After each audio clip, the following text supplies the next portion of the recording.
Assalamualaikum warahmatullahi wabarakatuh. Perkenalkan, nama saya Lydia Friska dari Prodi Akuntansi dengan NIM 23110026.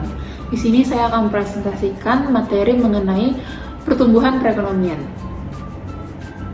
Perekonomian Indonesia dalam beberapa tahun terakhir menunjukkan tren pertumbuhan yang stabil. Meski demikian, prospek ke depan tetap perlu diwaspadai karena dipengaruhi oleh berbagai faktor global dan domestik. Pertumbuhan ekonomi nasional didorong oleh konsumsi domestik, investasi, serta sektor-sektor unggulan seperti pertanian, industri, dan pariwisata.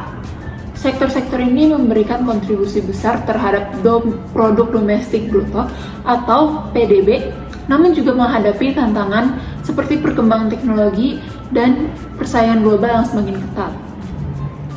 Investasi asing juga memainkan peran penting dalam pertumbuhan ekonomi Indonesia saat ini.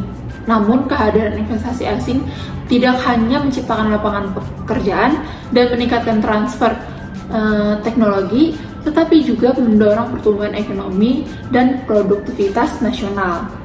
Namun, ketergantungan pada modal asing harus dikelola dengan baik agar tidak mengancam keberlangsungan UMKM dan kemandirian ekonomi nasional. Tingkat pengangguran dan kemiskinan masih sangat menjadi tantangan utama. Pemerintah terus berupaya dalam menurunkan angka pengangguran dan kemiskinan melalui program pelatihan kerja dan memperdayakan UMKM. Penanggulangan kemiskinan menjadi prioritas, dengan harapan dapat meningkatkan kesejahteraan masyarakat secara menyeluruh. Pembangunan infrastruktur dan pengembangan wilayah juga menjadi fokus utama pemerintah. Infrastruktur yang memadai sangat penting untuk memperlancar transportasi barang dan jasa dan untuk meningkatkan konektivitas antar wilayah serta mendukung sektor pariwisata dan bisnis. Pengembangan wilayah dilakukan secara merata agar pertumbuhan ekonomi tidak hanya terpusat di satu daerah saja. Kebijakan ekonomi pemerintah saat ini menitik beratkan pada pertumbuhan inklusif dan pembangunan keberlanjutan. Pemerintah berkomitmen untuk meningkatkan kesejahteraan seluruh masyarakat dan menjaga lingkungan hidup demi generasi mendatang. Strategi ini mampu menciptakan pertumbuhan ekonomi yang merata dan keberlanjutan. Pengaruh ekonomi global juga sangat terasa di Indonesia. Peran dagang, perubahan iklim, dan pandemi berdampak signifikan pada perekonomian nasional, terutama pada sektor ekspor dan harga energi.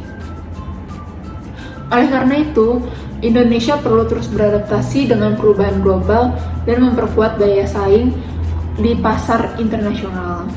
Tantangan lain yang dihadapi perekonomian Indonesia antara lain ketergantungan pada impor, kesenjangan ekonomi antar wilayah, dan masih adanya praktik korupsi.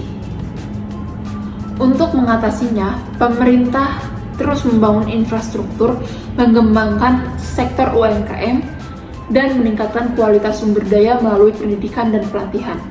Inflasi dan stabilitas nilai tukar rupiah juga menjadi pengaruh utama, dan pemerintah mengendalikan harga melalui kebijakan moneter dan fiskal agar daya beli masyarakat tetap terjaga.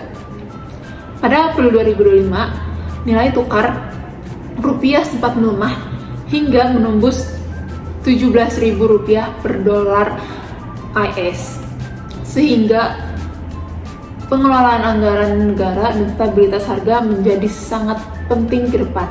Indonesia memiliki peluang besar melalui pembangunan Ibu Kota Nusantara atau IKN, bonus demografi, serta transformasi digital dan inovasi. Semua peluang ini diharapkan dapat mendorong Indonesia menjadi salah satu kekuatan ekonomi dunia pada tahun 2045. Kesimpulannya adalah perekonomian Indonesia saat ini sangat terbilang stabil dan tumbuh positif. Meski menghadapi berbagai tantangan global dan domestik, upaya pemerintah dalam membangun infrastruktur, memperdayakan UMKM, serta menjaga stabilitas ekonomi sangat penting untuk menjaga pertumbuhan yang inklusif dan berkelanjutan. Kolaborasi semua pihak diperlukan agar Indonesia dapat memanfaatkan peluang dan mengatasi tantangan di masa depan. Baik, kurang lebihnya itu saja yang bisa saya jelaskan mengenai perekonomian saat ini. Kurang lebihnya mohon maaf. Wassalamualaikum warahmatullahi wabarakatuh.